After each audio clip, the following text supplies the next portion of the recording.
It's all my fault, Eli finally said above the din. Aunt Chip came and stood by his side. All I wanted to do was read this book.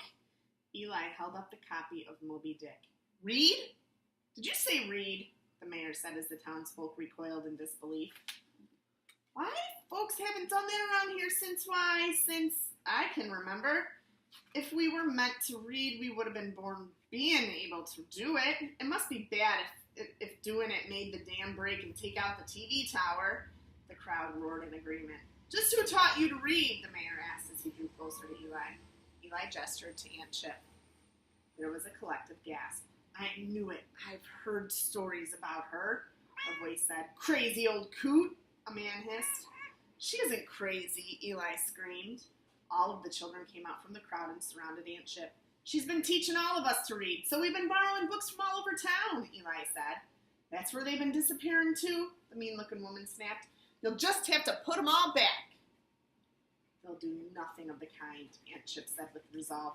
50 years ago, I didn't have the strength to stand up to the city fathers, but now I do, she said, and she locked hands with the children. Eli looked up at his Aunt Chip. It was you. You were the librarian. That's what you took to bed. That's why you took to bed. So, Molly, I saw you pop up a little bit. What did that confirm? That she actually was a librarian. Because Mara had predicted that she had been the librarian early on, yes. If and we weren't meant to read, then surely there would have been a sign, the soothsayer said as she gazed at the horizon. Well, sir, exactly at that very moment, all them books that had been blown out of the dam started to fall right out of the sky. Look, a child said excitedly, it's raining books. Sure enough, as the crowd looked skyward, down came a shower of books. Fairy tales, classics, dictionaries, encyclopedias, fiction, nonfiction, black books, brown ones, green ones, red ones, leather-bound, canvas-backed, paperback, books, and more books. This is a miracle, the town soothsayer exclaimed. For the first time in years, the townsfolk were filled with the wonder that only a child knows. They embraced one another and danced with joy that such a glorious thing happened to them. Clearly, it was a sign. But the miraculous event had taken their eyes off the TV screens long enough for them to finally see what their town had become. I had no idea, the mayor said sadly. I told them there'd be consequences, Aunt Chip said. But you can change all this. You can get to reading again, Titus, she said to him. It's a start. But none of us know how to read, a very large man said as he stopped out from the crowd. A little girl came up to him. I'll teach you, Daddy, she said quietly as she took his hand. Then one by one the townsfolk stepped forward, and one by one they were joined by their children or grandchildren, a chorus of small voices saying the same thing over and over. I'll teach you, Mama. I'll teach you, Papa. Well, sir, Triple Creek wasn't the same after that glorious day.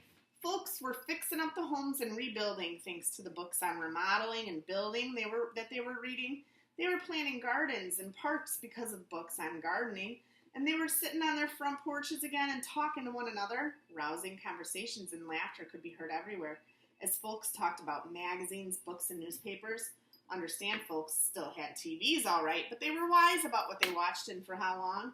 They had so much else to do, and people began moving to Triple Creek in droves. A Chinese restaurant, theater, and a movie house that brought in movies from as far away as Moose Jaw, Clear, and the Upper Peninsula opened.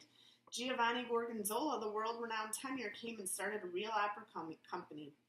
Finally, a new school was built where the old one had stood, with real teachers and lots of books. It included a 322-page book, Moby Dick. But the folks were most proud of their new library. You know, the ribbon-cutting ceremony attracted dignitaries from all over the country, including Jubilation T. Fogbaum, the great senior senator from our great state of Michigan. But it was the mayor who escorted the new town librarian into the new building and sat her at her desk personally. She once again took her rightful place, which had been hers 50 years before.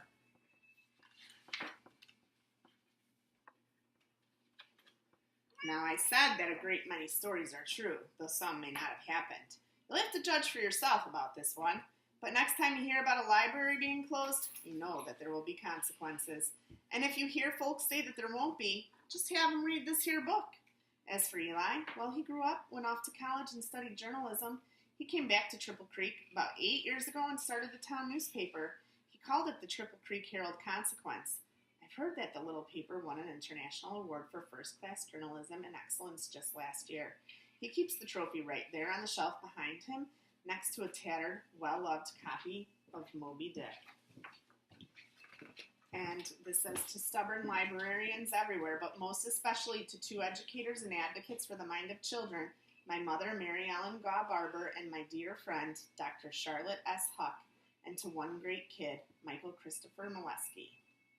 Okay, so what I want you to do now with the story is, now that we know the central problem, which is that the technology was ruining the kids in the whole community because of the lack of reading and books, what I want you to do is I want you to discuss, before you write anything down, I want you to discuss what you think the climax, right before we know the resolution, where in the story does the climax happen, and then write a little short description of it, and then some falling action details that kind of happen right after the conflict is resolved, and then how is the conflict resolved? How are the feelings of the people once the conflict is resolved, and what happens to the major problem? Okay? So you can use the book as a guide if you need to. I'm going to come back and check with you guys in about 5 minutes to see if you have any questions or if you're thinking on the right path. So go ahead.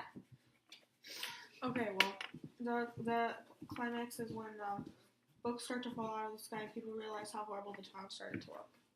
Mm-hmm. Yep, I agree with you. And for the falling action, I think that after this, people started realizing that books are good and people should start reading books, and people should,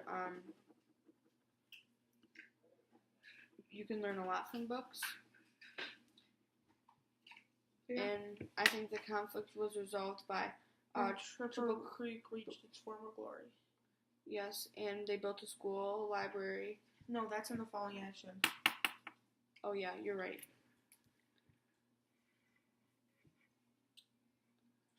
And I think the conflict, the resolution was Triple Creek reached its former glory. That's it. Mrs. Godfrey, we're finished. We finished discussing? Yeah. Let's see. So, was there anything that you guys had to clarify with one another or use the text for while you were trying to figure out the answers to the plot diagram?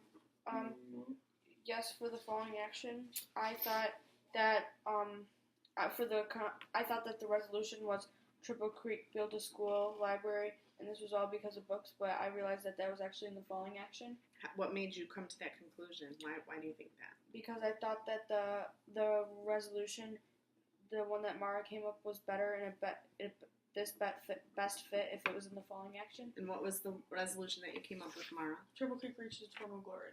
Okay, so I want you to take notice to something. So you have the conflict being that Triple Creek, that technology had ruined the town because of no lack of books, and then the resolution was that it reached its former glory. How did it reach its former glory? People started reading books, and because of books, people started building gardens, repairing their homes, building schools and libraries. Okay, so you can see that they match.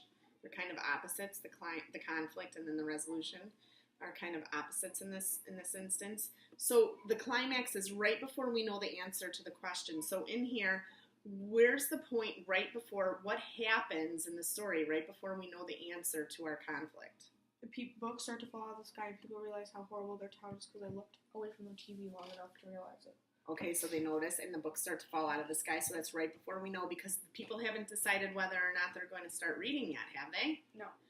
Okay, but we can assume. Isn't it interesting what caused the books to come out of the sky? What caused the books to come out of the sky? Eli taking a book.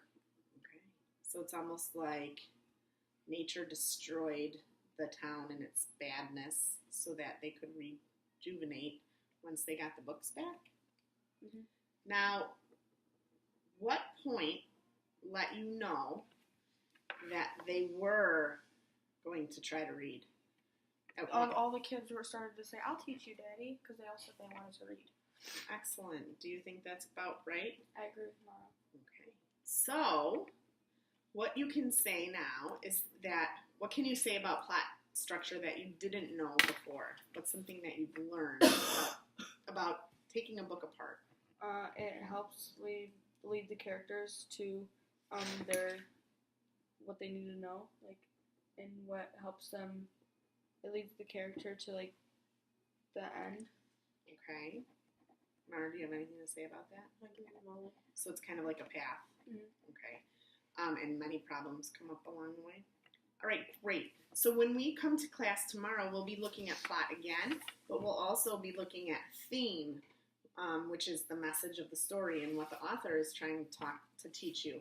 So thank you so much for taking the time to do this. And now what I want you to think about for tomorrow is how theme can, or what message Patricia Plocko might have had while writing this book, and we'll talk about that more tomorrow. All right.